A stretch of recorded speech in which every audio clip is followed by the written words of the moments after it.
Hello, everybody. Welcome to Friends Occasionally Not Disagreeing. We're back again this week. We're taking a look at a little documentary that is on Netflix in just a minute here. This is Cody, and I'm here with the Fawn Pod host. Today we have America's least favorite podcast host, Joe, and rated last year's favorite podcast host, Justin, I believe. Is this opposite day?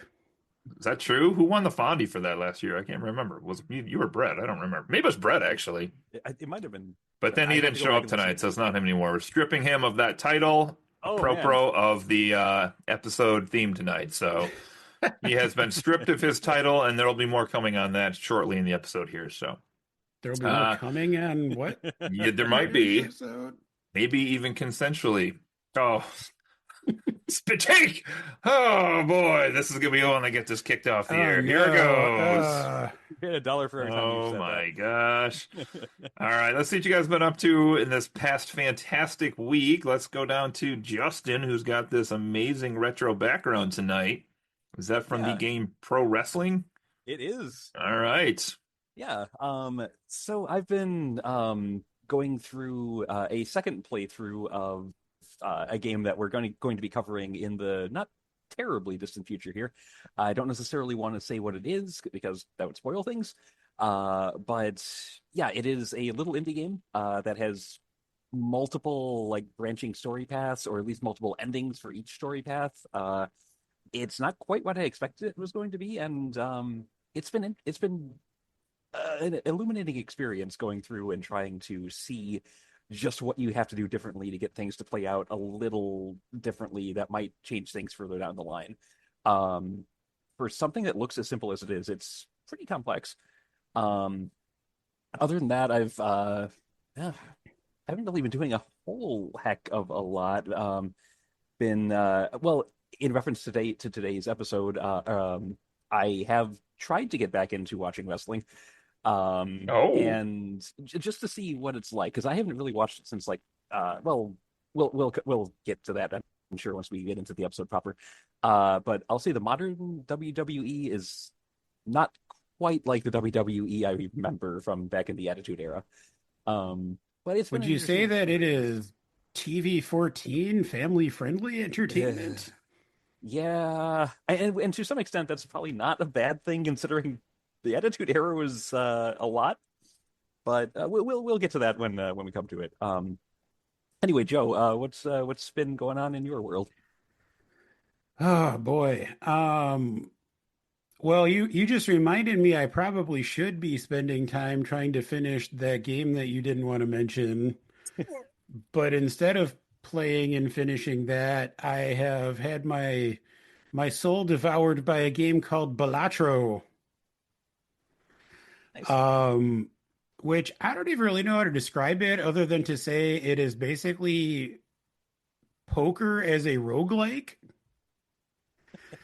It is literally poker. Like you play the game by trying to form like traditional poker hands, but then there are all these different modifiers that you can kind of unlock as you go, and it is a roguelike in the sense of if if you lose, you start all over from the beginning, and but you kind of like you can use some of the things that you had unlocked along the way to try to just get further and further.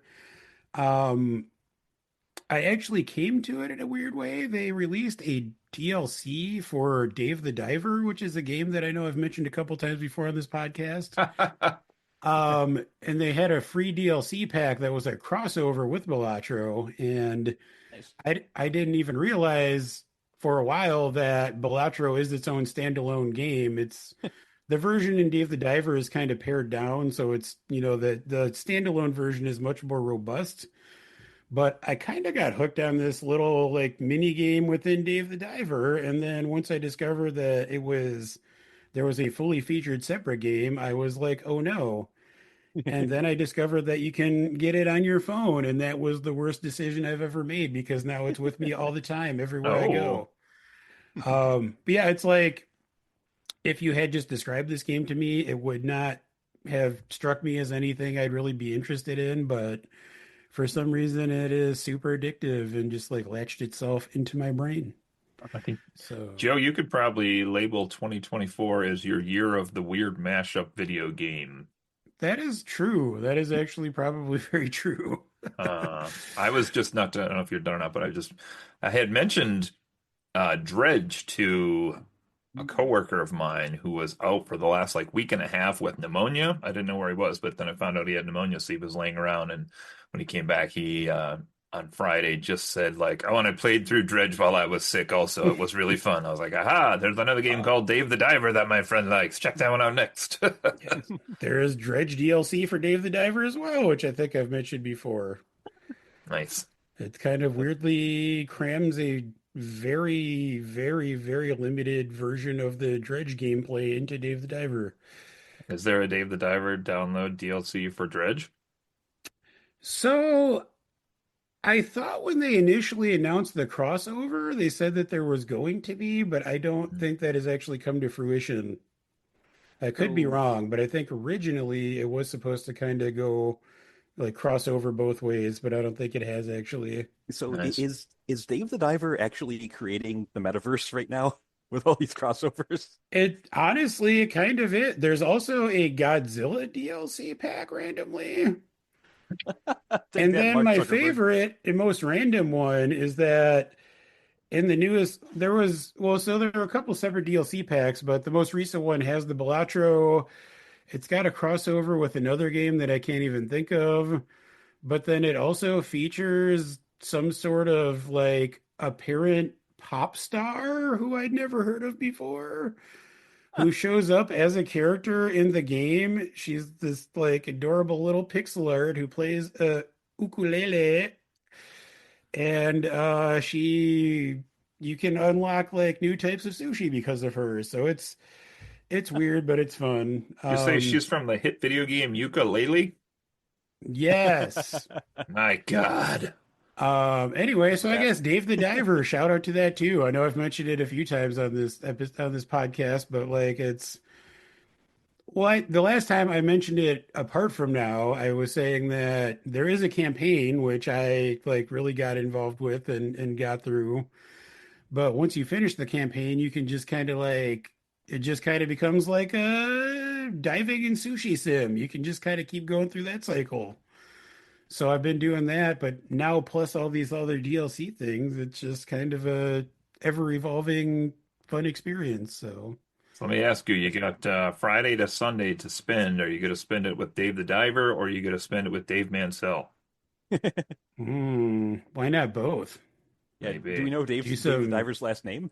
do Have we ever some seen them in Dave the same room? diving. Dave the Diver was his nickname in college, but we don't need to get into that. Actually, one last quick thing. I came very close to coming to your Halloween party as Dave the Diver this Oh, you year, should have. Well, that would have been but awesome. I just thought I would be like way too hot trying to wear a wetsuit around all night. So, fair. Well, I mean, you wore a suit as was, and it was still wet by the end of the night. Well, So it's true. Anyway, I'm going to stop talking and hand it over to Cody and Spock. fantastic! I have the kitty here as my co-host this week, but I am gonna do two quick plugs. One for something that I just recently restarted, which is Zelda: Tears of the Kingdom, after I abandoned it a long time ago because we tried to make it work with playing it with my kids, and we quickly realized we can't. The magic we had of Breath of the Wild and having infinite time to spend together just doesn't seem feasible in today's world because my kids have schedules and their own friends and all these other things. So I abandoned them and I've restarted the game, and I'm like an hour into it. So.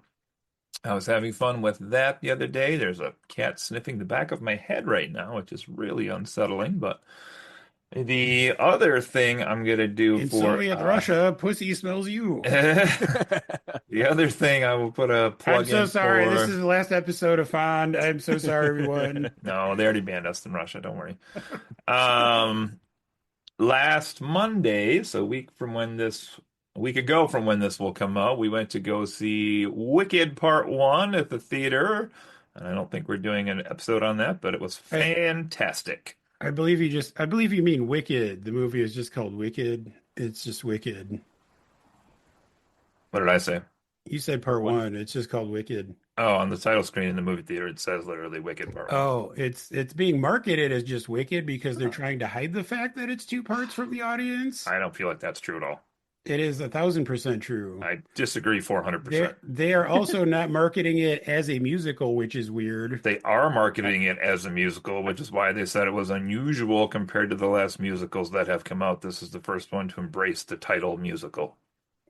I mean, none of the trailers have made it obvious So that it's a I will musical. disagree with you on this I one. mean, now that it's out and people are talking about it, like everyone knows that it's a musical, but for some reason over the past few years, studios do not want to admit that musicals are musicals. That is Except true. for That is a huge point for this one prior to, but this one they, I feel like, embraced, and everything I've read said they were the first people in a long time to be like, this is a musical, which they couldn't That's hide not true. because That is not it true. is totally true. Not true. It is well, totally true. We are occasionally disagreeing right now. I will Anyway, fight how was you. Ariana Grande? She was delightful, and I hated it, but she was delightful. I didn't hate her. I just thought it wouldn't Yeah. be good, and it was really good. She was really good. The whole cast actually was really good, minus Jeff Goldblum. Spoiler alert, but oh, he was okay. He was okay. We'll see how he is in part two, though. He's gonna have to sing a little bit more in part two, I feel like. He did a little singing in part one, but he was okay. He was the low point of the movie cast for me, but What? yep. But everybody else was good in the movie. Cast was good. The practical sets were really fun all through the movie. Like the school was basically built that they actually went around and did stuff in, and a lot of the parts of Oz that they had were all practical as well. So I think we're starting to get that flip back. I can only think they were really inspired by Agatha. And that's where this all came from, because I'm sure they didn't start this before that. But anyway, it is delightful. I cried twice, as I put on social media. It was fantastic. Reading a few other reviews of the movie, seems like other people also cried twice with the movie. So there's that as well. But if you haven't seen Wicked the musical, it's still a pretty good run. If you have seen the musical, you're probably going to love it even more. I know my mom wants to see it. If she doesn't watch it before Christmas, I'm sure it'll still be out in the movie theater by then. We'll go back to it again and watch it another time because it was that good. But yeah, so shout out for Wicked with the hard WH sound at the beginning. Wicked. Okay, great. Sounds good. Well, let's carry on here then. So we are here to talk about a recent documentary, semi-recent documentary at least, on Netflix. But before we get to that, we actually have some breaking news here, which hasn't been shared with What? these podcast hosts yet prior to this moment. So the missiles are in the air, aren't they? as you guys know, we have had 4 or 5 main podcast hosts basically run through all of our episodes with some recurring hosts and a couple occasional guest hosts. And behind the scenes, we've had some members of the group that have done some various work on our social media outlets as well. But we do have breaking news here to share with you too. Upon taking this into consideration, even though he's not here tonight, this is about Brett, so I have to break it regardless. I was hoping he was going to be here in person, but he's not. So, Brett, when you listen to this podcast, Brett, you're fired. Screw Brett. Brett screwed Brett. Brett's our TikTok manager, by the way. Also, podcast host. But Was that the breaking news? Because that was kind of anticlimactic. we just fired somebody from the podcast team, Joe. That's pretty important. I thought you were gonna pull a Heinzel out of your ass, and I was bracing for like a surprise host No. appearance. Also, for the record, he's never been in my ass, just to be clear on that. I have also. some. Oh, this is not breaking news. This is from 3 days ago. Did you find my other skewer? Apropos of nothing, Trump Education Secretary pick Linda McMahon named in recent WWE child sex abuse lawsuit. Oh, Well, I actually don't know if not I've seen that relevant one. to anything, but I had not seen that before just now. I don't think I had seen that either. I That was didn't from even know 3 there days was ago? a WWE. That's from the 21st. wow. Wow, that should have Our been country's doing great. Speaking of which, No. One more piece of breaking news. What's that? It's Matt Hudson from the rafters with a steel chair. out. Coming to knock tariffs out near you. I just hope he's not wearing a quick release harness. Oh, I was trying to lighten dude. the mood. Woo! I'm so All right, and sorry. on that note, I'm let's talk sorry about to Tiger Brett the King. Hitman Hart. I'm Oh, sorry to. Oh. Oh no. Oh, where's my camera? I was trying to do the Blair Witch thing, but my background is making it so you can't see me. Anyway, you have too much Stephanie McMahon on your background. It's just not it's. working.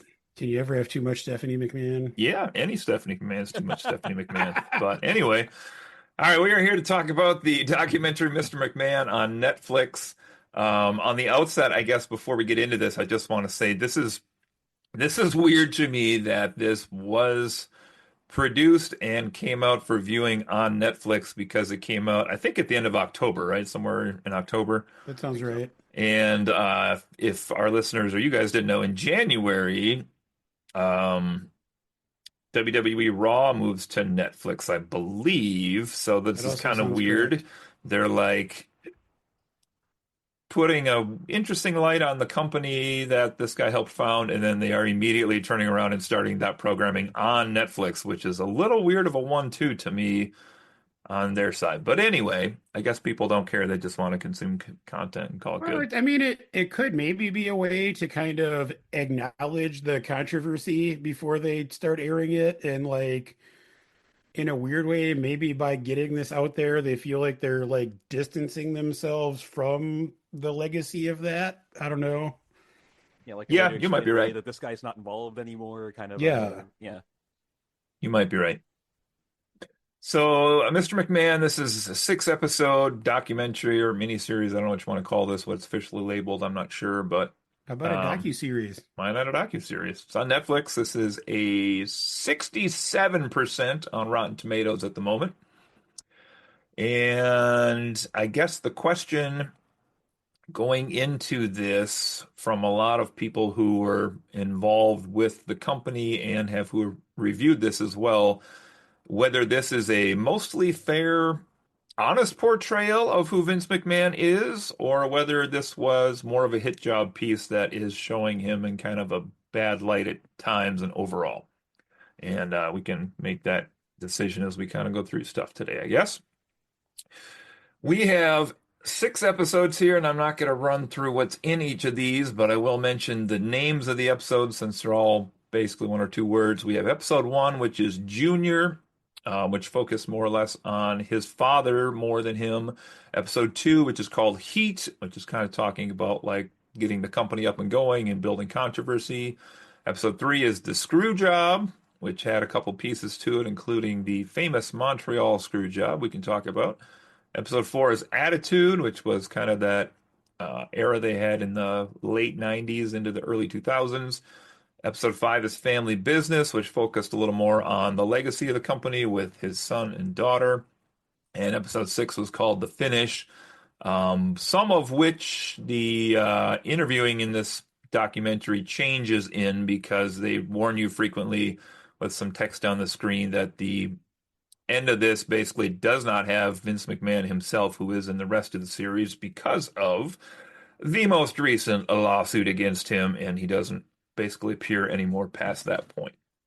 So, I guess before we go into like specifics on this, I know you guys both have some history with wrestling, but how much of this was presented to you as like new things you didn't know versus how much of this was something that you kind of had heard a little bit about here and there and was kind of a refresher on some pieces.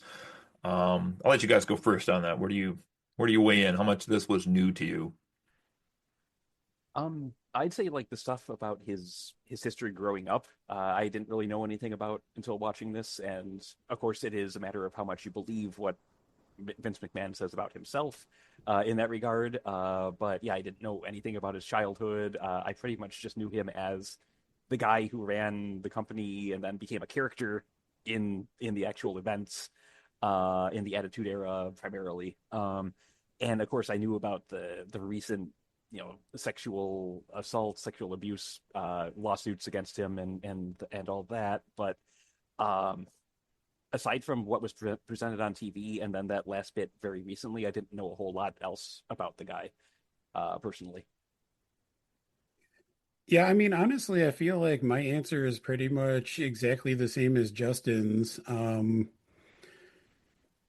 I want to say that I feel like I probably have the least experience watching wrestling out of the three of us. I mean, I was super into the WWF when it was still the WWF when I was younger, and like I've kind of, watched the WWE very intermittently here and there, but it's hard not to be aware of Vince McMahon because he is such a big personality. He's the owner of was the owner of the whole thing.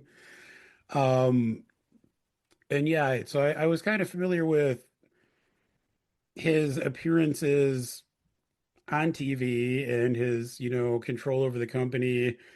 I knew a little bit about his like the history and the way that he kind of ruthlessly screwed over a lot of other promotions in building the WWF in the first place and things like that.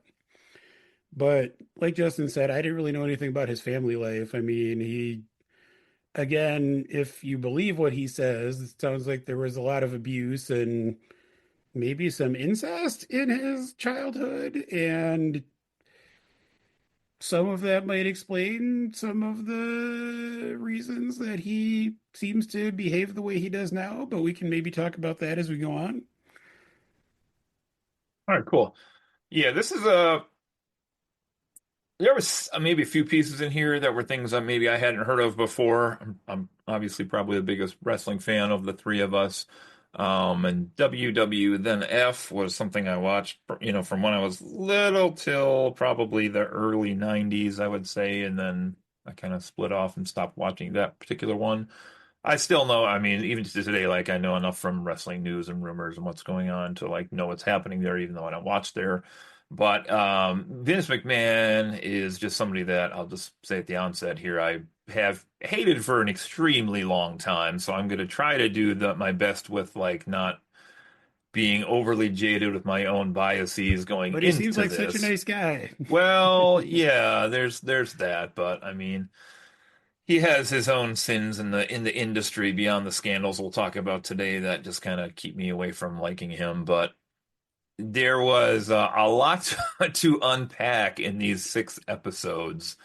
It just in terms of, I mean, you're already hinting at here. A lot of what we're told in this documentary is interviews from Vince himself, and the idea of the way he's presenting things to us as the audience is interesting to say the least, but always has to be taken with a little grain of salt here because he definitely seems to have a very unique way that he sees the world out there. It made sense to me as I was watching this that he was, not to be overly political here, but really good friends with Donald Trump because they do seem to share some of the same ideas about how the world works and what creates controversy, which creates cash and fame. Um, so there's that as well.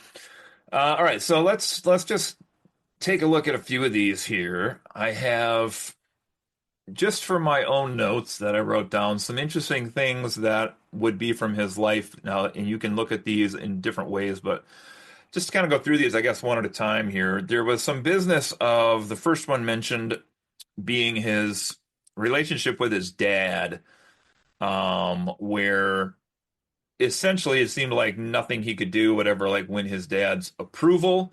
Um, And maybe this is kind of the source of a lot of these problems. Like Joe, you're kind of maybe hinting at a little bit here, but like if you think he had this really tough childhood coming up, maybe that influences who we're going to meet later on here down the line. But anything particular on this particular topic, just of like his relationship with his family when he was young, that kind of stood out to you, or like anything from that you remembered from the documentary? Well, I mean, not even necessarily just his father, but he says multiple times that he was bullied a lot when he was a kid. And I mean, it sounds like there was a stepfather who was part of that, but presumably also his peers. It sounds like he was just kind of bullied all around. Again, if you believe him. Um, That sounded accusatory. well, as you said, it seems like he sees the world in a specific way, and like wants to present himself to the world in specific ways. He kind of seems to want to present himself as someone who was bullied as a kid, but then learned that he could like fight and like spent the Raised rest of himself his up by his life own fighting and building bootstraps. it up. What was that, Justin? Raised himself up by his own bootstraps and all that old Yeah, timey crap. Fought the British exactly. off on Like, his own. yeah. Yes. Whereas like we maybe if we do believe that he had this traumatic childhood, might explain why he maybe I don't want to say he's mentally imbalanced or a psychopath, but I feel like maybe both of those words could apply to him over the course of the documentary. Well, there Um, there was that whole thing about, in one of the later interviews where he's like, my brain is like a bunch of computers where only one of yeah, one of them is talking to you right now and the others are thinking about something else. And it's like, okay. And yeah, what's it the was other one thinking bizarre. about? He just like leans in creepily. He's like, probably sex. And it's like Sex. an actual line from the frickin' documentary. It's like, okay. Um, so yeah, he definitely has a different way of looking at a lot of things, it seems like. This is definitely a ongoing thing here in the documentary, though. He's very open with his sexual nature, despite how many things in the documentary are brought up as problems Yeah. with his sexual nature. So, Well, and going back like 20, 30 years, like there were allegations decades ago, like even before this most recent thing. yeah, So yeah, I thought it was kind of interesting given even that history that he just kept talking about all the sex stuff. you definitely get the impression in the documentary, and if you've seen this guy in real life, that he kind of considers himself like bulletproof for the most part. Like he's always gotten away with, well, I don't want to say got away because we're Well, speculating on how you some of this stuff know, played out, but it feels like he thinks that he could just grab him by the pussy and get away with it. And, Yeah. maybe when you're a star, they just let you do whatever you want. wow. Okay. I knew this episode was going to go places, but we're already there. So, Yeah. um, I'm sorry, but This is like, I how we know you roll on the said you didn't want to get podcast. political, but like no, I throughout mean, this in go ahead. well, just throughout this entire series, I just could not help like the Trump parallels are right there. Like you said, it is not surprising that this man is ostensibly like good friends with Donald Trump. Yeah. And Donald Trump himself appears in the Yeah. documentary. I mean, and is mentioned in the documentary, and it's in some ways less surreal than when I show my there's a series we show at school of like a history documentary, and they would like once an episode or twice an episode stop and interview Donald Trump, who's advertised as like businessman US, and that's like way before any political aspirations, and I'm like, oh my God, what are we watching? Star of Home Alone 2, Lost in New York. That's right, the best. Okay, Yeah. then let's get into the next thing here. Now it's kind of flipping to like him and with his scandals, if you will. Let's talk about these a bit. So we had basically accusations, although none of these came that I recall to an actual lawsuit. Some involving the ring boys who like help set up the ring and like do things there, and then also some of the male wrestlers at this point. And I think there was like a female referee also that was she might have went to a lawsuit. I'm not positive, but even the male wrestlers were saying like the people in charge were like grabbing them, and I think Tony Atlas, who one of the guys in the rest, old duffer black dude, if you recall him from the documentary, who I thought was extremely open with what he was responding with in the documentary. I appreciated they had him on there because it seemed like some people were very protective of Vince when they were talking about him. But he was like, "Yeah, he came up and he grabbed my pecker. What are you gonna do? He's the boss." And you're like, uh, Well, yeah. Tony Atlas also, side note, yelled at me when I saw him in person at a wrestling convention a few years back when I was in my Dusty Rhodes costume because I didn't commit and shave my legs. That was his comment. So that's we are amazing. Did still he grab you fighting, by the Tony pecker? Atlas. Don't take that the wrong way. I appreciate your Uh, comments. We are still fighting actively, so be aware of that. Um, Does this, I mean, do you believe these accusations? I'd have to think like if you go back to the 70s, early 80s even, like there probably was a lot of bad stories out there in this There, industry. there were no rules back then. Yeah. I it's so hard not to do a "Make America Great Again" joke in all of this. It's just yeah, no, We I'm not just gonna made do America Well, I great again, mean, Justin, like 2.5 weeks it's ago. true. We're keeping America great. that. I mean, I believe this stuff. I think of like Anchorman was kind of a parody of that era and like just like the rampant sexism that was going on behind the scenes in the entertainment industry specifically, but I think in general, like especially men in positions of power, especially back then, felt like they could get away with anything because they could. Like they were 1,000% right about that. Yeah. Some things never change. Yeah. Yeah, I would agree. This is probably a free for all Wild West atmosphere, I would have to think, for a lot of this. I mean, and yeah, I don't know.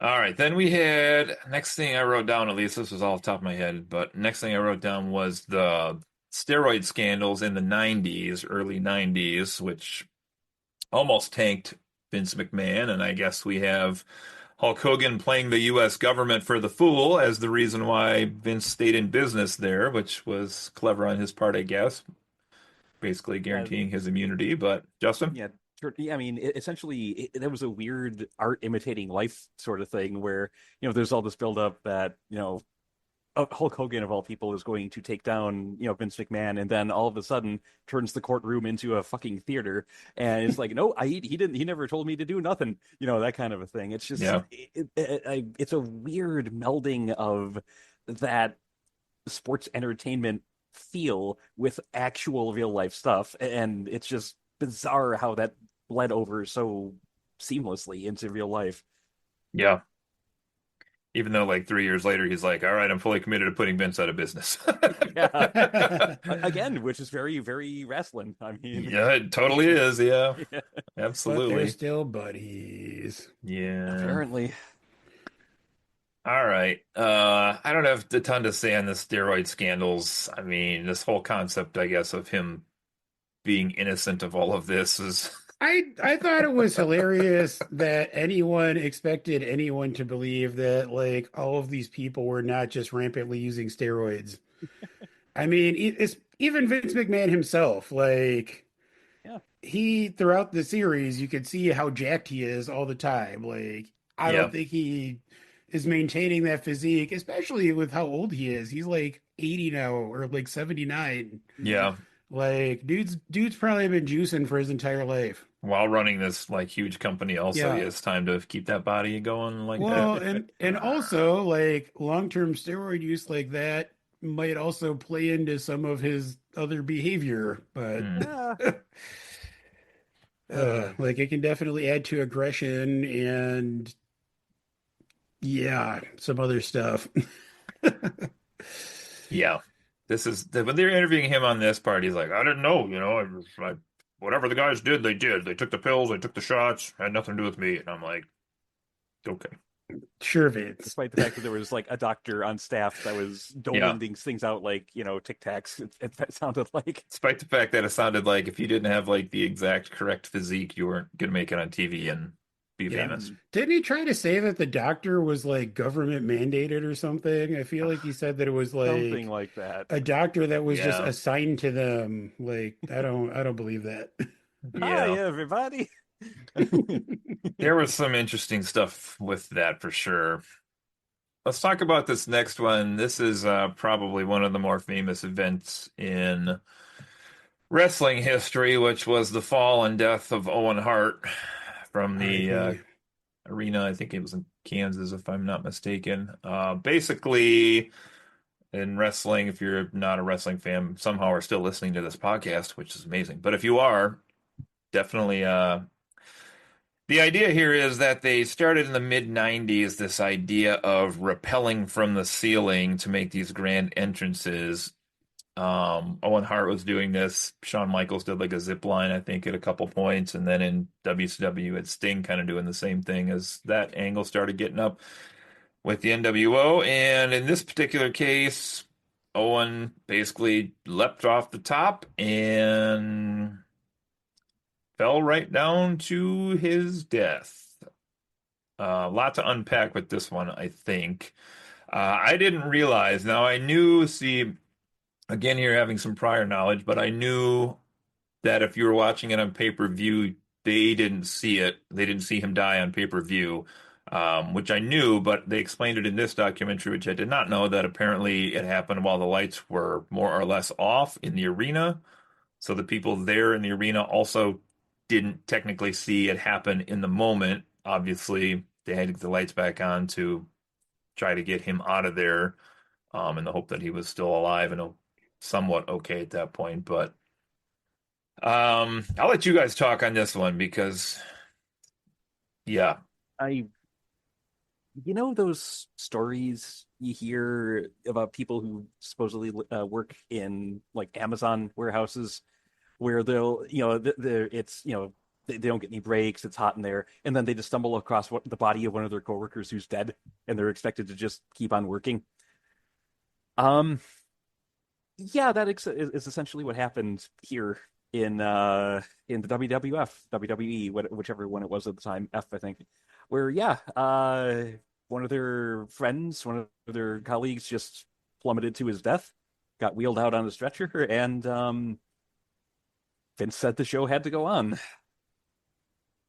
Yeah.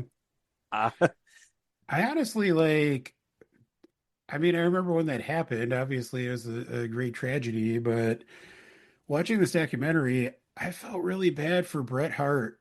Like, this is, I mean, I have alluded to the Montreal screw job a couple times because it's fun to say, but this is after that. Like, Vince McMahon actively fucked him over multiple times, and then his brother dies as a result of this, accident in the WWF. And it just like, man, I kind of really felt bad for him over the course of this series.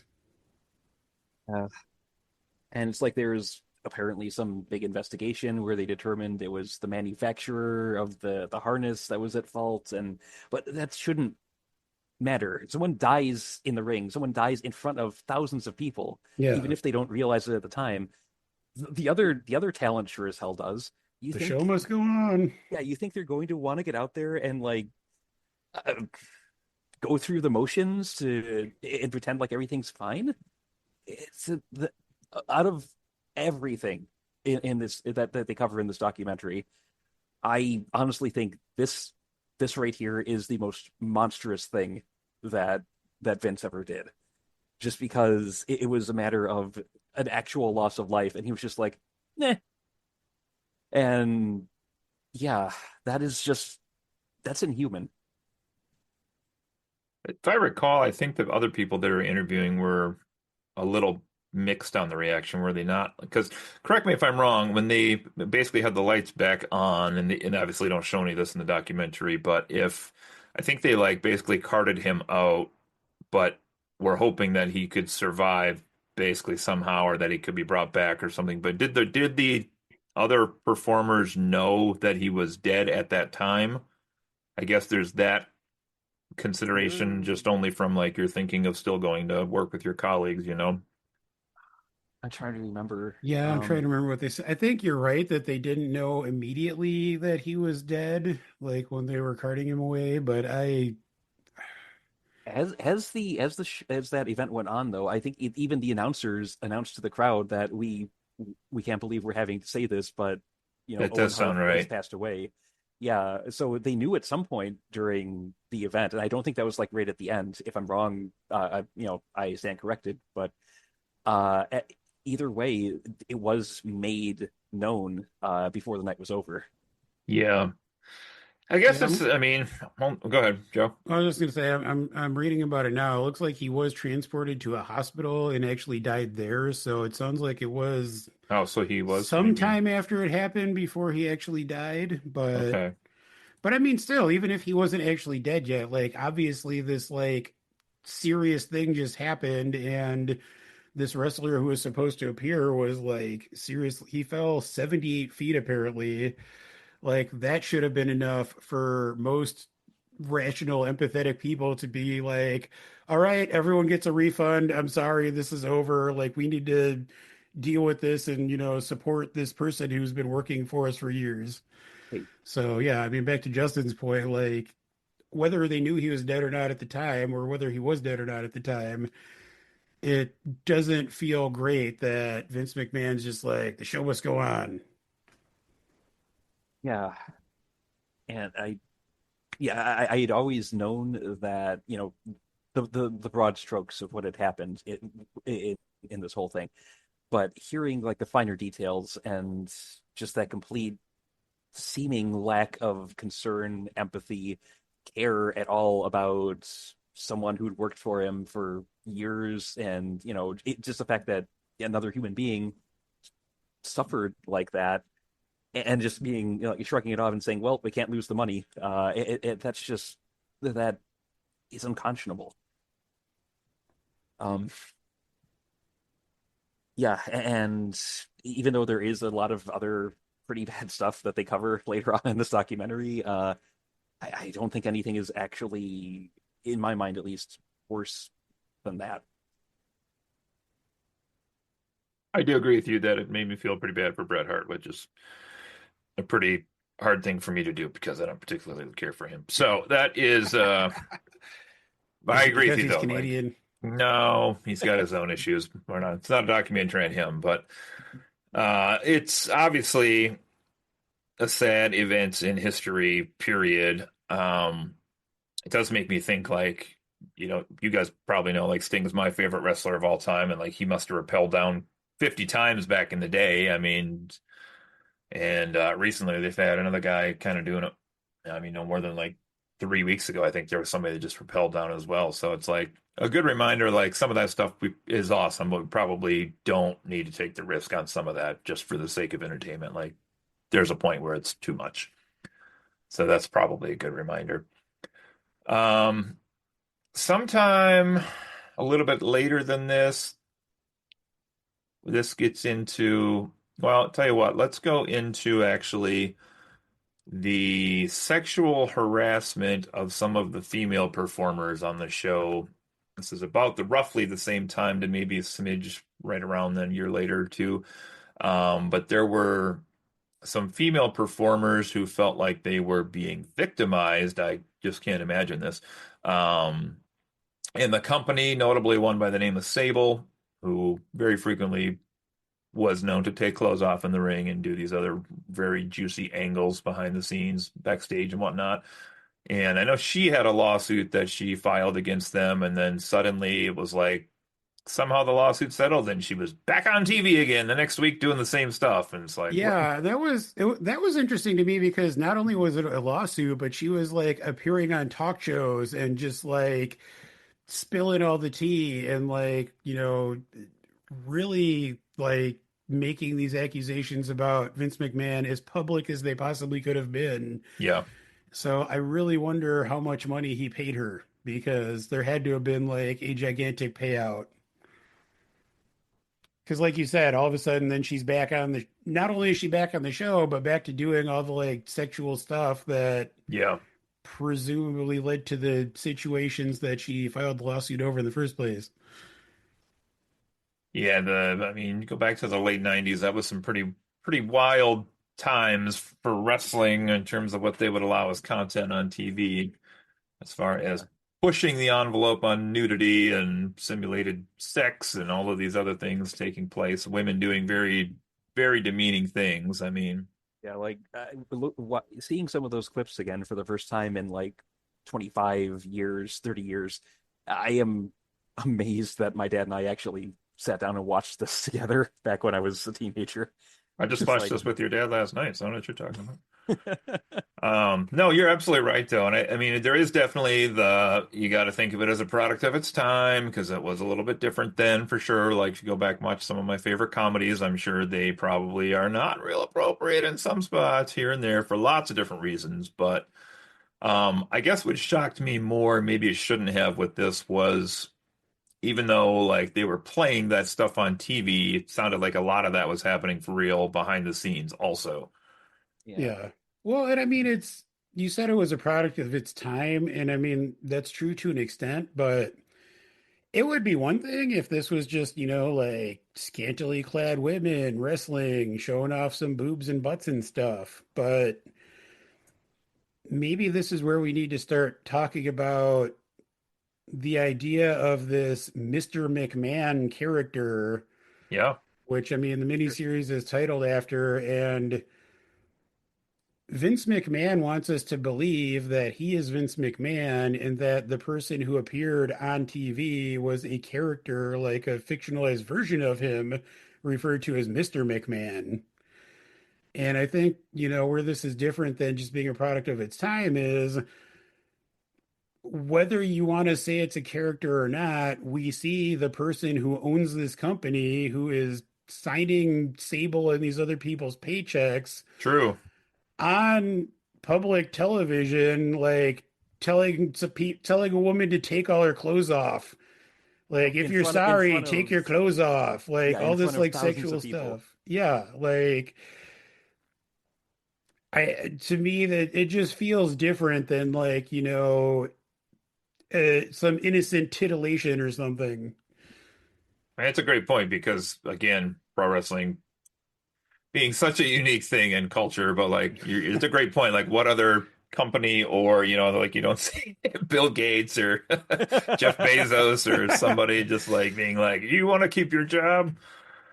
Oh my God. Elon Musk maybe, but Yeah. Well, I Ah, mean, I think it goes back to what I forget if it was Justin or Cody said earlier that it feels like Vince McMahon thinks he's bulletproof. I mean, he's a billionaire. I looked when I was watching this. He apparently has a net worth of $2.5 billion dollars. Presumably he was ultra wealthy, back then when kind of at the height of the WWE's resurgence in popularity. So he probably thought he could just keep getting away with all this stuff, and it seemed like he could because never happened. obviously he made Sable's lawsuit go away. Like, it seemed like he could just get away with anything. yeah, I mean that's a recurring event throughout this documentary is there's a public problem or there's a lawsuit or something and it's quickly paid off and life goes on as normal. Like, it's him. He's saying like one of the things that bothers me the most about this guy is how many times he said he was the victim or Hmm. Oh things were God, yeah. blamed on him. Like when WCW got really huge against them and he blamed everything on Ted Turner being like a billionaire taking on a millionaire or like the steroid scandal or the Owen Hart, the harness, that came down or all Wasn't this my other fault. stuff. Hmm. Wasn't me. That wasn't me. That was somebody else. It's like, Yeah. bro, That was brain computer number three, not brain computer number one. makes sense. Makes sense. Makes sense. All right, let's see what else we got here. Yeah, I want to come back a little more on the Mr. McMahon thing towards the end, just for your own thoughts on that. But this didn't, in the moment, this didn't go, what do I want to say here? There was an angle they were doing on TV where Mr. McMahon faked his death. And then we found out that the real life wrestler Chris Benoit had apparently killed his family and killed himself, and that prompted them to end that angle. So I guess actually they did use restraint once here. Um, and the details of, just finding out what was going on with that guy and CTE, and we're going to talk about that in a second here too. But just it's interesting. That guy, I mean, the wrestler himself has been kind of scrubbed from the history of the company for doing, I guess, the crimes that are implicated here with his name. But I guess once they maybe showed a little restraint on this, so that's good. Well, it sounded like they showed restraint before they knew the circumstances of his death. Like it sounds like they had like a, in memoriam episode and announced that the Vince McMahon or Mr. McMahon dying thing was just a story arc before they What? knew. But it sounds like they were trying to show this empathy before they knew what Chris Benoit actually did, murdering his wife and children and himself. And I can pretty much guarantee even that show of empathy, quote unquote, was just Yeah. to try and save face and not have people like see them in a bad light and cost Yeah, them money. absolutely. Yeah. Yeah. All right, and then a couple more here. PS on that one. I did love that in the documentary. They said, I don't know if it was Bruce Pritchard or one of the guys they're interviewing, said that Donald Trump actually called the company to check if Vince McMahon had really died. In the televised event episode. It's like, is he really okay or did he die? No, they wouldn't show him dying on TV. I Um, saw his car blow up. It was on TV. It had to be true. yeah, right. uh, Okay, then let's see what else here. We have some real life, I guess this is more out of the ring stuff with Vince as we're getting to more towards the end of the timeline here with some affairs that he was um I don't know if there was a guilt or innocence per se, but there was some hush money that was paid out that came out of the books from WWE and kind of again, he didn't do anything. But just to get these ladies to be quiet, he paid them off so they'd stop harassing him and ruining his image. He didn't really do anything, though. That's of course. important. Totally innocent. Yeah. No, Point no, point that it out was as some other well. guy. And then the last thing I have on the scandal timeline, I guess here, more or less, is the ongoing investigation still into the sex trafficking scandal involving a Janelle Grant, I believe is her name. And this is still going on. They still are researching this. I don't think this has actually gone to trial or has anything happened yet. But the most recent one, and probably because as these scandals are getting more and more into the modern digital age, it feels like we have a lot more pieces of information that have surfaced on this one, or it can be found in print at least or text. Involving some pretty depraved accusations from this lady who essentially sounds like Vince was using her not only himself, but also passing her off to some other people in the company and doing some pretty heinous acts while they were together as well. So, of course, this is all allegations. He didn't actually do any of this stuff, and it's okay, but He certainly does not have sex toys named after the employees in his company. isn't that bizarre? Yeah, That's kind of messed up, right? I mean, it's all messed like up, but that's kind of messed up. it is. Like I don't want to know. I mean, part of me is morbidly curious, but like I don't want to know what the cane sex toy looked like. I mean, like what did he Ugh, name after? Or the Big Show? It's like ugh, because he has them. this is Just bizarre. it is. Uh, yeah, so I check in on this one once in a while to see if there's updates. It's been pretty quiet for the last little bit here, but this one at least seemed to have been enough to get him officially out of anything having to do with the company anymore. Because we should point out he sold the company essentially. He left because of lawsuits. He came back long enough to be on TV to sell the company to what is now TKO, which basically the UFC's company owns WWE now. And he still owned a ton of stock, which he has now since sold, and was also still like the CEO or something originally of the company, which he is no longer in either. So he has no official tie to the company anymore because of this last scandal that came out. Um, that being said, his daughter and son-in-law still work at the company, depending on what you believe the relationship is between them and he. Um, whether you could say he has quote unquote no influence at the company anymore, I'm not sure. And definitely I've seen a lot of websites that have speculated about that in the last 5, 6 months as well. Um, basically, anytime somebody makes a boneheaded decision, they're like, I oh, you can call them tonight. I was looking earlier. I did find a couple articles saying that Stephanie does not actually have an official role within Hmm. WWE right now. I don't know if You that's true, but you could be right actually, because I think the documentary, in not so many words, pointed out that when he left the first time, she came in, and then when they announced they're bringing him back, she quit. So I do wonder what that relationship actually is also. Yeah, it seemed like there was some kind of divide there that she didn't really want to comment on, but it did feel like Um, they were kind of butting heads. yes. So the guy who's running the stories and everything now is former wrestler Triple H, who's still there doing all the stuff and married his daughter. And I get into people with this all the time online, but apparently he knew absolutely nothing about any of these things that were happening around him at the company. Sure. So Perish the thought. there's that as well. What did you guys make of I don't have this on my list, but I just thought of this one too. What did you make of all of the stuff with his son Shane and this idea of like him apparently trying to please his father, a la maybe It's how Vince used to try? Yeah. I mean, back when I was actively watching it, I never really liked Shane as a character on the show. He felt like uh, I don't know, like he was portrayed as like trying too hard and just being kind of a almost a joke. But if that was at all reflective of what he actually wanted, what he was trying to do, then that's kind of sad. Going through all that, putting himself through everything he did to try and just earn recognition from his own father, it's sad.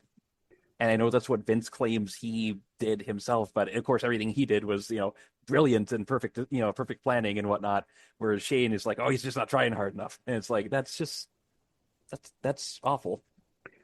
Yeah, I agree. I honestly felt really bad for Shane because it seemed like he wanted nothing more than to be involved in the family business and to, make his father proud. I think he says at one point that there's like one time in his life that his father said he was proud of him or something like that, and it was like the happiest moment of his life. It's like that is tragic. Like Yeah. it's so sad. But I mean, as Justin said, all the stuff he put himself through, like we see him like taking these falls off the top of a steel cage and all this crazy stuff, and it's Yeah. Being thrown through windows that don't break the yeah, first time, and it's like, like he's Oh he's yeah. man. yeah, like he's doing all this stuff A to try to impress his father and B to like have a connection to this family business, and Vince just doesn't seem to care.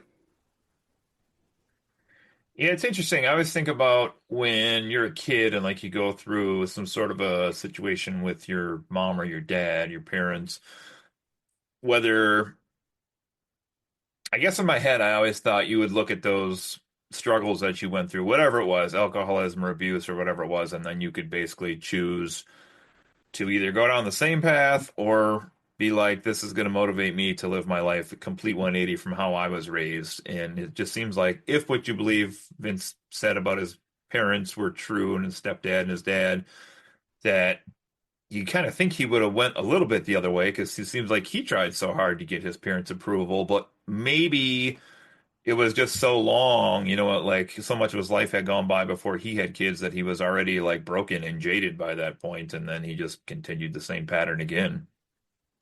I'm sure the money Um, didn't hurt either. yeah, you're rolling in it. You're rolling in Yeah. it. Okay, last thing I have on this thread here is just September 24th, so exactly 2 months ago from when we're recording this. It says Vince McMahon issued a statement on X describing the documentary as deceptive and claiming it was intentionally misleading viewers by creating confusion around key events. Reportedly, Vince McMahon had also expressed interest in purchasing the rights to the Mr. McMahon documentary in order to prevent its distribution, aiming Huh. to ensure the documentary is not widely seen. Could you call that hush money? The weird thing about it is this guy is such a unique creature that probably, but that could just be him totally being like, I didn't want my reputation to be ruined, so I was gonna just buy this one out too. Yeah, Um, it's bizarre. It's it bizarre. really Well, is. it seems. What was that, Justin? Oh, it just said it really is.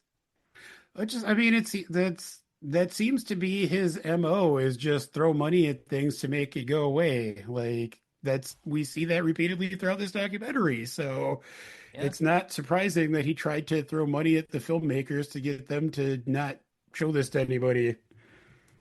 And it's also, I mean, they give him so much screen time and so many interviews about so many different things, so many chances for his own voice to be heard in this. At least up until the most recent allegations where he stopped doing interviews.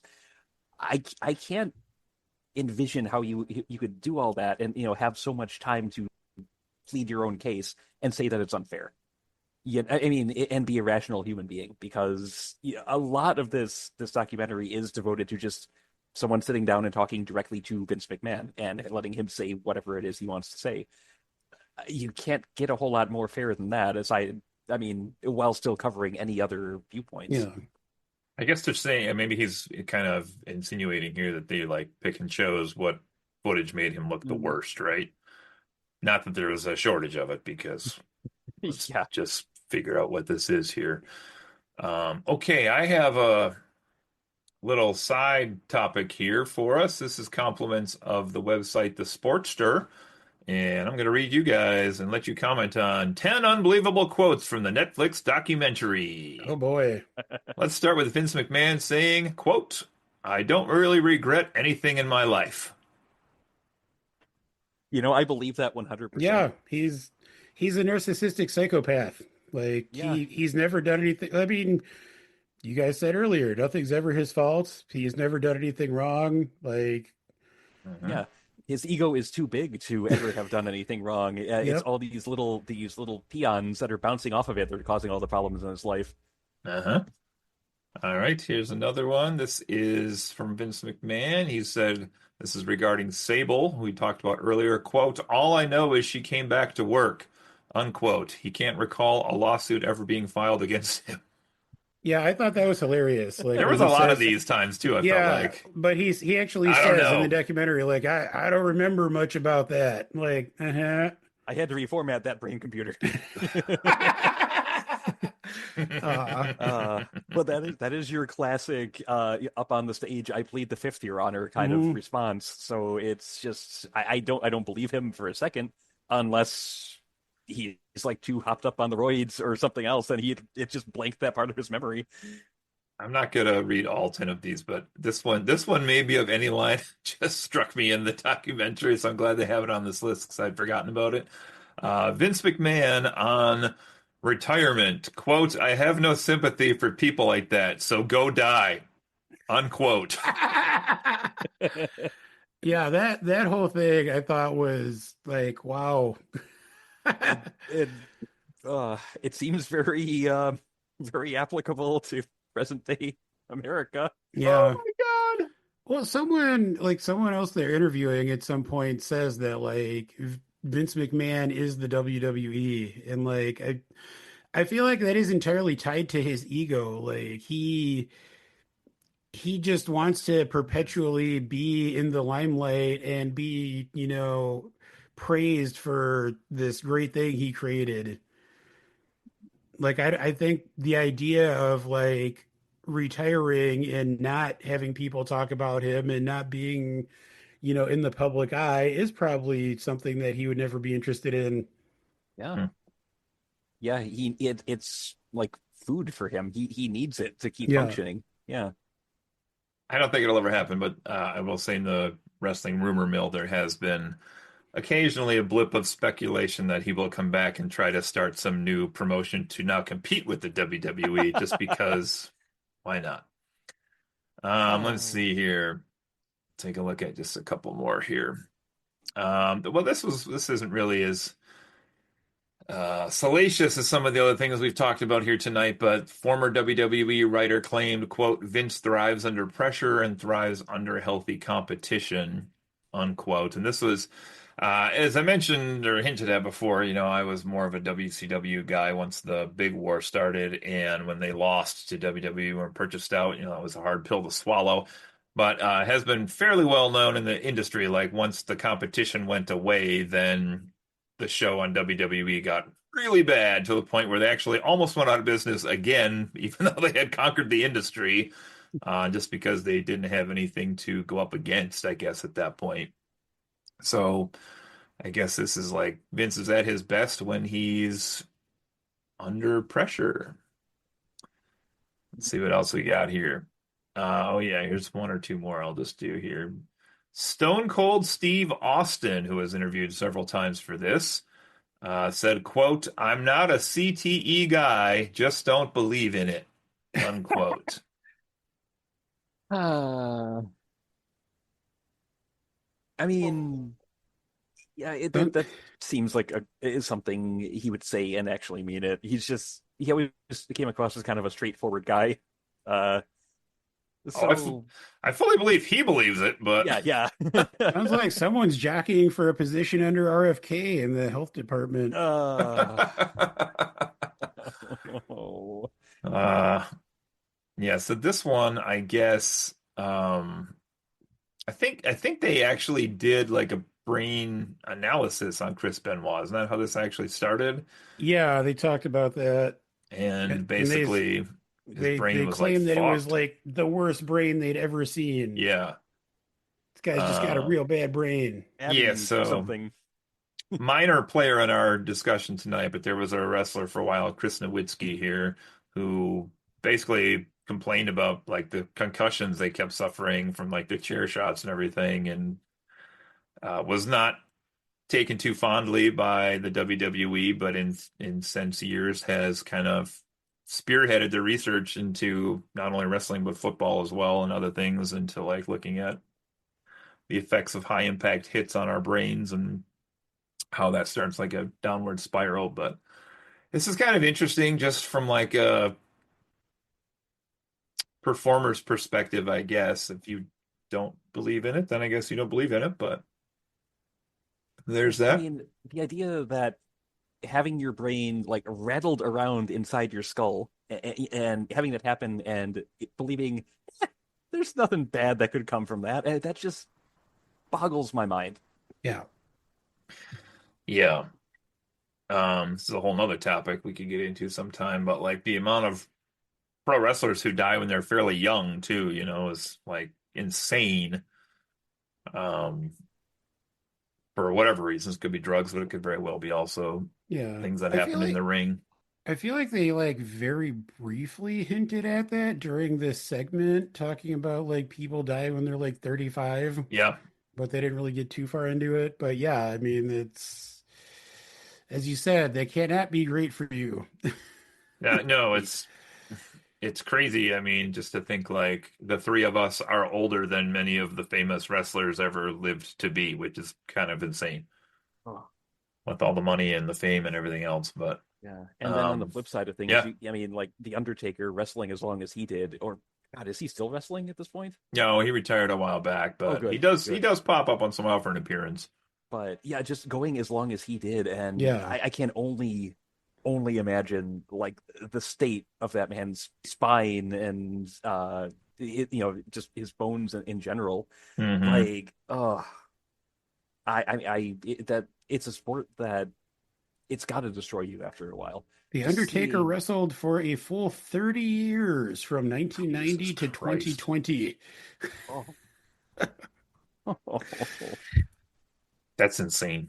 Yeah. yeah. I mean, nothing but props to someone who has that kind of dedication and that kind Still of happens, man. stamina. But Yeah, I mean, there's still some guys from like the 70s and 80s, believe it or not, who are still working indie shows because they're probably poor and need the money for the appearance, yeah. but they're still Well, out there hell, today. If you see pictures, it's pretty disheartening to see them. I mean, we saw Sabu at the local wrestling circuit up here how many times? And Yeah. you I mean, know that shit, Ric Flair just wrestled his last match like 3 or 4 years ago, That's and he crazy. had to use oxygen twice during the match, if I recall. I didn't see it. I didn't see it, but that's what they said. I am gonna have to look that one up, I think, just Um, for confirmation.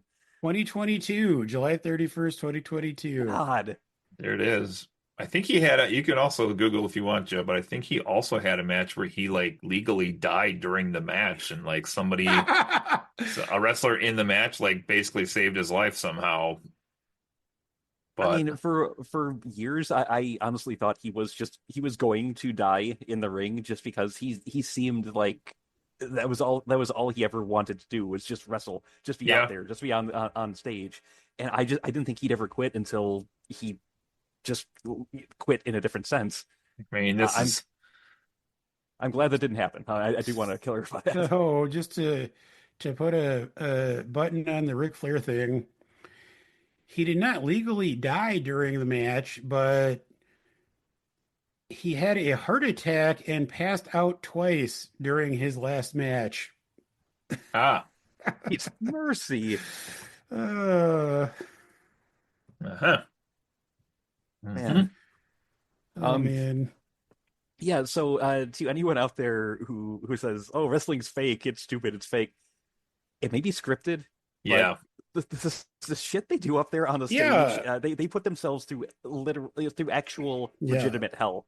Alexis and I were Um, talking about that. I mean, yes, there are tricks they use so that they're not like actually punching each other as hard as they look like they're doing and things like that. And yes, it is scripted, but there is a still a high degree of athleticism on display Hmm. and a high degree of like risk and punishment to their bodies. Like, yeah. they're not walking away scot-free. Yeah. If you watch a lot of like today's wrestling, I don't think the wrestlers who came up in today's generation will have even as long as careers as the old ones did because they just do so much more like death-defying shit now, flying around and jumping through shit. And Yeah. like I was watching the AEW Full Gear pay-per-view last night, and one guy like was on the outside of the ring apron and gave the other guy a pile driver off of the ring apron onto the steel steps. And there was just Wow. like a splotch of blood, like from where because the guy had already like been busted wide open. It was yeah, Oh, man. definitely agree. It is scripted, yes. The violence is somewhat real though. It's pretty gross stuff. Yeah. Okay, let's see. Last couple quotes on here I'll share. Shane McMahon, when discussing his paternal relationship, quote, always looking for that pat on the back from my dad. We kind of covered that one a bit. Um, this is going back to Vince McMahon's dad telling his son that he loved him only one day before he passed away. And then the relationship here with Vince Jr. now, Vince as we know Vince, and Shane, his son, was kind of documented about a little bit here. And then last one on this is Vince McMahon refuted the historical accusations made against him. Quote, once you're accused of rape, you're a rapist. Unquote. Well, We have no smoke without fire. the referee that accused him. We have some other ones going on in here as well. And yeah. I have a quote. Yeah. Oh, go for it. So one of my storyline ideas was that Stephanie gets pregnant, and I think I was the one who impregnated her, my character. His I think it character. was something like that, and it was like, no, that one didn't make it. So he proposed a storyline that involved him impregnating his own daughter, Well, which again feels very much in line with a certain president who said that he would date his own daughter. Oh, yeah, yeah. Bottom line, Vince McMahon is a real piece of work. Excuse me, Mr. McMahon. well, So, let's, unless anybody has anything else, let's finish with that discussion. Joey, got any other topics you want to cover before that? I don't think so. All right, I'm just, yeah, you brought this up earlier, and this is really the key, I think, in this whole documentary is Vince McMahon saying that this Mr. McMahon is a character that he plays. I especially love the moments, when he was like, "It's a character I play. I don't see any similarities between me and him, but it's, I'm like, what? What is happening right here?" And then there was a part I wanted to rewatch this part today, but I didn't get to it. I think it's in the last episode though, where they like basically quick interview like 6 or 7 people to be like, are Vince McMahon and Mr. McMahon the same character? The only two I could find the quotes for was Hulk Hogan said exactly the same person, Yeah. and Bret Hart said he was the guy that often lied to me and let me down with his lies. So he didn't really answer the question. He's just a bitter man, which that's understandable to, understandable with some of the yeah. stuff covered in the thing here. So. So, Um, I mean, here's my thing on this. I honestly think the Mr. McMahon character was just an excuse for Vince to be able to actually dial things up to 11 and get away with it because it wasn't me. It was just I'm acting.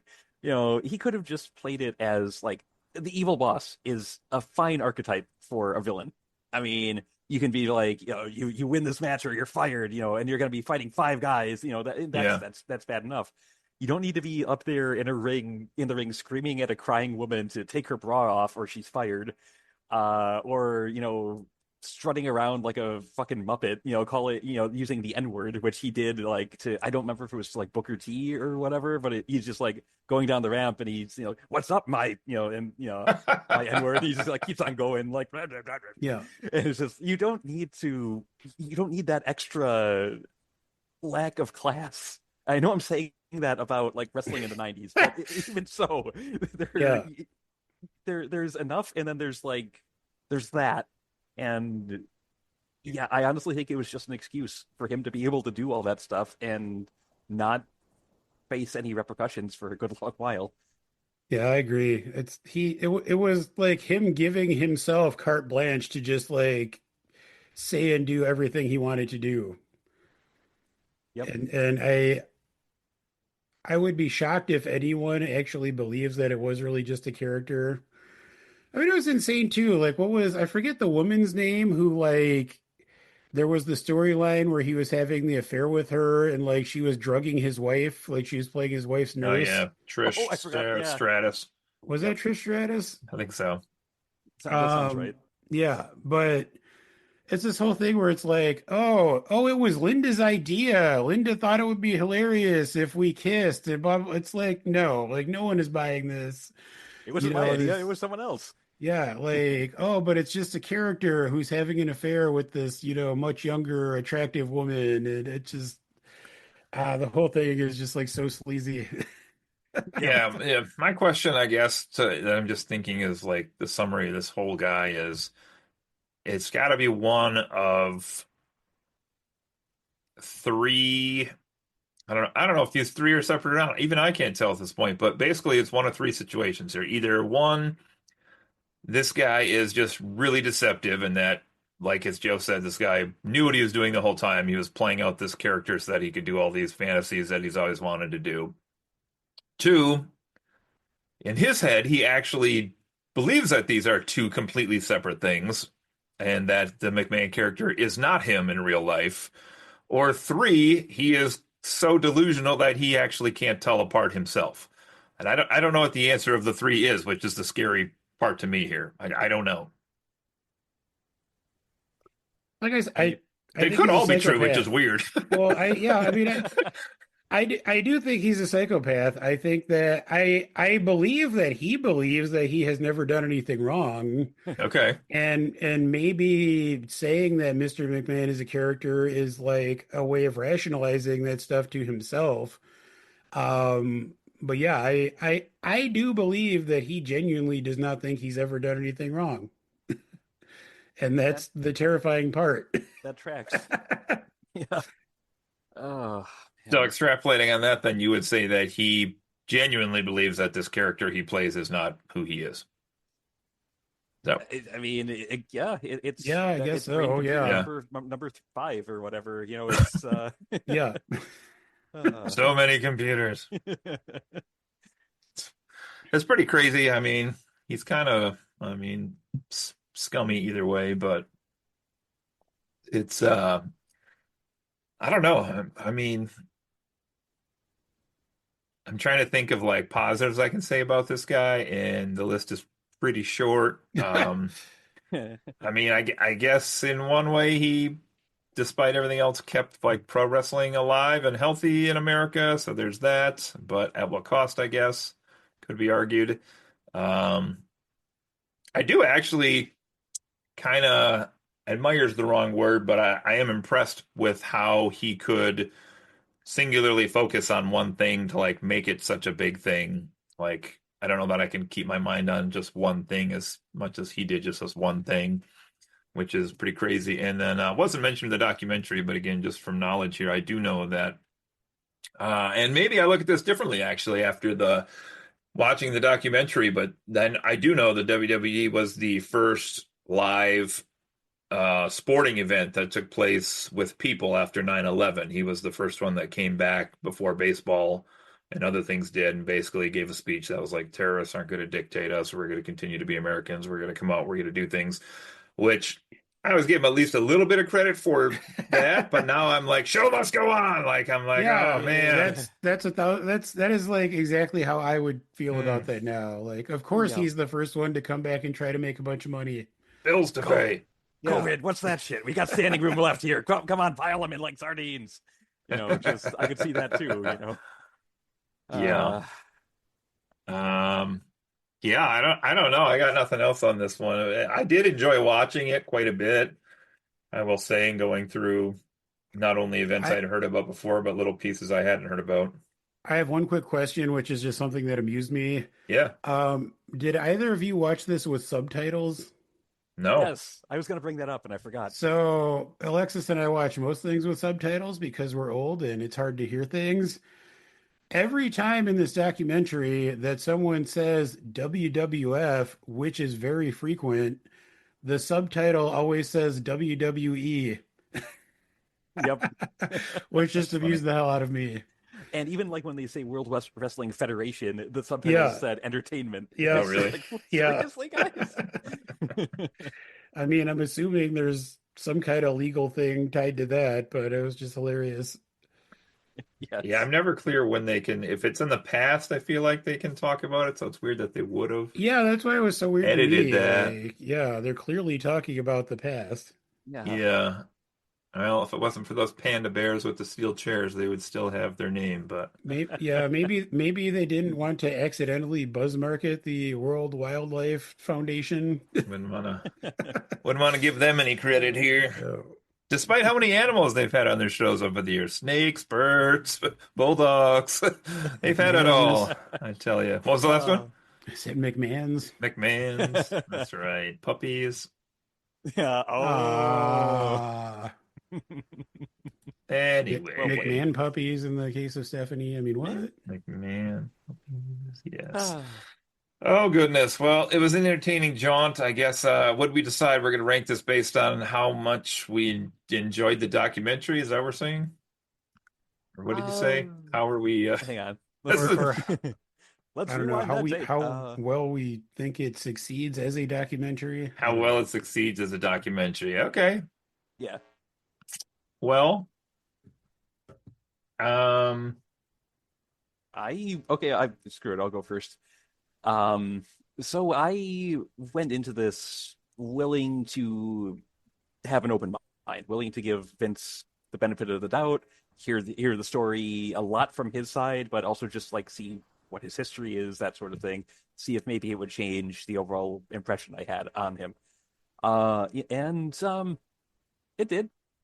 I find him to be a far worse human being than I expected. Despite all of the time he was given to say like, oh, this wasn't my fault, that wasn't my fault, everything I did was great. It's just it doesn't.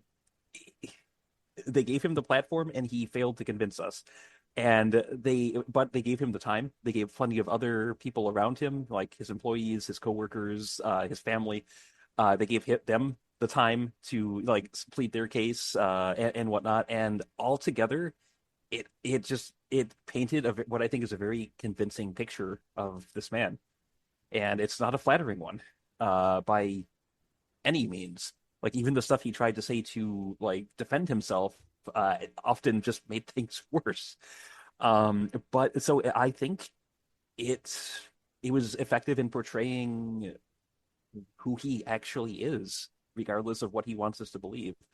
Um, and it was beyond that. It was also a nice nostalgic jaunt through like things I remember from watching wrestling in the past. Events from both the WWE and WCW because they featured some of that in the rivalry. So good biopic, I think. Disturbing at times considering some of that stuff. But also just a nice slice of the history of wrestling as a whole. Um, I greatly enjoyed this. So I'm going to give it an 8 out of 10. It was just a very informative and very entertaining watch. I'll go next, Joe. Do it. I didn't think there's going to be a ton in here that I hadn't heard before, and I think the stuff that they did have was more like, maybe I didn't realize the relationship Shane had with his dad, and some stuff that was kind of behind the scenes more than was on the camera. Maybe a couple old abuse scandals that I didn't necessarily know about as well in here. He was, I think, just about what I thought he would be, but perhaps colder than I thought he would be. Like he mentioned the computer joke, and Justin kept saying it, but like when he did those interviews, like he really seemed like a sociopath who had no emotion whatsoever, at the parts that he should have. And then there were other parts he's like, ho, ho, ho. And he'd like chuckle at something that also didn't really fit. But um, like Justin said, it was a nice little slice of history, just kind of going back through and seeing some of the stuff in here. I do like that they had so many people that they interviewed. I think it would have been interesting to have even more of them. Like, I know I saw on a few websites, and it's probably because he works for AEW at the moment, but Jim Ross would have been somebody that would have been really good to have interviewed because he was like a basically like third or fourth on the food Yeah, chain I for a was lot of honestly hoping years, to see him pop up. and then Yeah. kind of was fired because he had the cerebral palsy in his face and then brought back, and like he would have probably had some intimate knowledge of how Vince operates also, I think. But Yeah. oh well, you could probably bring out 1,000 people that have a story about this guy and get all their takes on it. um it's a tough one. I mean, just as a pure documentary, I do think, like Justin said, it does a pretty good job of looking through everything just in those 6 episodes. And that felt just like about the right amount of time, I would say, too, to kind of go through the history of everything and the different main events. So I'd probably put this as a documentary. I probably would put this around the like pretty close to 8. I'll go 7.9. 7.9. It's pretty good as a documentary, even though it's about a pretty loathsome human being. So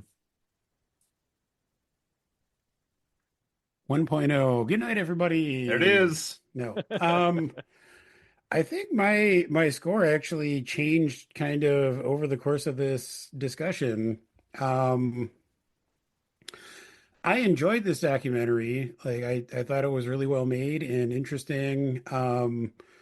Alexis, who does not have a history with wrestling, actually seemed to enjoy it as well. Like she watched the whole thing with me and had a lot to say about Vince McMahon as he's portrayed.